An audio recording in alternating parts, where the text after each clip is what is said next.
정영택 목사의 쉐마 바이블입니다. 오늘은 레위기 7장 28절에서 34절까지를 보겠습니다. 여호와께서 모세에게 말씀하여 이르시되 이스라엘 자손에게 말하여 이르라. 화목제물을 여호와께 드리려는 자는 그 화목제물 중에서 그의 예물을 여호와께 가져오되 여호와의 화제물은 그 사람이 자기 손으로 가져올지니 곧 그 제물의 기름과 가슴을 가져올 것이요 제사장은 그 가슴을 여호와 앞에 흔들어 요제를 삼고 그 이름은 제단 위에서 불사를 것이며 가슴은 아론과 그의 자손에게 돌릴 것이며 또 너희는 그 화목제물의 오른쪽 뒷다리를 제사장에게 주어 거제를 삼을지니 아론의 자손 중에서 화목제물의 피와 기름을 드리는 자는 그 오른쪽 뒷다리를 자기의 소득으로 삼을 것이니라.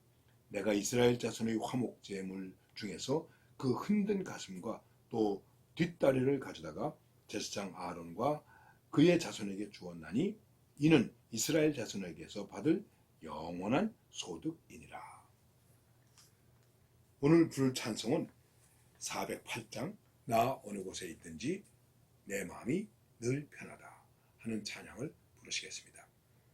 제사장, 하나님의 성막을 관리하고 다스리고 특별히 제사를 주관하는 사람입니다. 레위 지파 속에서 나옵니다. 그리고 제사장이 아닌 레위 지파의 사람들과 함께 제사를 섬기는 사람들입니다. 이 사람들에 대한 분깃을 얘기하고 있습니다. 이들이 받을 소득이 무엇인가? 특별히 화목제물 가운데서 이 제사장과 섬기는 자들을 위해서 뒷다리를 줘라, 가슴을 줘라 이렇게 말씀하고 있습니다. 그러면서 오늘 이 제물을 하나님께 드리는 것 가운데 불사다 드리면서 또 하나는 흔들어 드리는 것, 요제, 높이 들어 드리는 것, 거제 이런 제사를 얘기하고 있습니다. 하나님께 예배를 드릴 때에 불사다 드리고 흔들어서 드리고 또 높이 들어서 드리기도 합니다. 우리가 기도할 때에도 손을 높이 들고 기도하기도 하죠. 또 이렇게 몸을 움직이면서 찬양하기도 하죠. 중요한 것은 그 화목제물 가운데 바로 제사장의 분깃이 있다 하는 것입니다. 이 점에 대해서 우리가 좀 깊이 생각해야 됩니다. 사실 교회를 섬기는 목회자들이 생활이 그렇게 넉넉하지 않습니다. 여러분 다 아시는 얘기가 되고 뭐 통계나 이런 걸 봐서도 알겠습니다만은 가끔 이제 뭐 신문이나 이런 어떤 방송이나 이런 것들을 통해서 목회자들의 삶이 좀 사치스럽다 그런 약간의 비난의 방송이 나오는 경우도 좀 있습니다. 뭐 고급 자동차를 타고 다닌다 그런 일들도 있습니다. 네, 그런 일도 있습니다. 사람으로서 살다 보니까 그런 일도 있을 수 있겠죠. 그러나 그것은 정말 지극히 적은 것입니다. 0.0001% 정도 되는 것입니다. 그리고 한국 교회의 80% 이상이 출석 교인 100명 미만입니다. 사실은 어느 통계에서 보니까는 지금 70%가 50명 미만이라고 얘기하고 있습니다. 제가 지금 시골에 조그마한 교회 가서 설교를 하고 있는데 40명 미만이 모이고 있습니다. 10명 미만인 교회에 가서 설교한 적도 여러 번 있습니다. 제가 이제 여러분들에게 드리려고 하는 말씀은 무엇이냐면 그냥 겉으로 얼핏 생각해서 마치 목회자들이 굉장한 대우를 받고 있지 않은가 이렇게 생각하는 이렇게 오해하는 사람들이 좀 있다고 하는 것입니다. 좀 더 심하게 말씀드려 볼까요? 교회 목회자들이 거의가 다 저소득층입니다. 그리고 일반직으로 얘기를 한다면 비정규입니다. 인간적으로 생각해 보면 참 딱합니다. 그래서 지금 이중직을 가지고 있는 분들도 있습니다. 낮에는 택시기사를 하고 평일에는 택시기사를 하고 그리고 교회를 섬깁니다. 제가 실제로 그런 목사님을 만나봤습니다. 이 목사님이 말씀했습니다. 처음에는 좌절감에 빠졌대요. 내가 목사인데 택시 운전이나 해서 되겠나.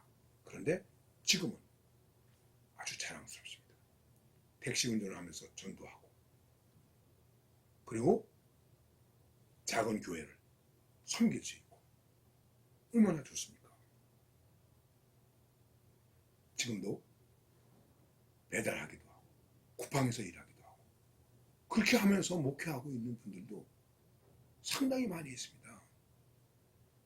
여러분, 교회가 어렵고 힘든데 경제적으로 책임을 져야 된다, 안 져야 된다의 문제가 아니라 그 예배를 주관하고 예배를 인도하고 요즘 용어로 얘기해서 목회를 하고 있는 분들에 대해서 우리가 어떻게 섬겨야 되는가, 그래서 그 섬겨야 되는 마음이 있는가, 그 속에는 반드시 하나님께서 명령하신 제사장의 몫이 있다.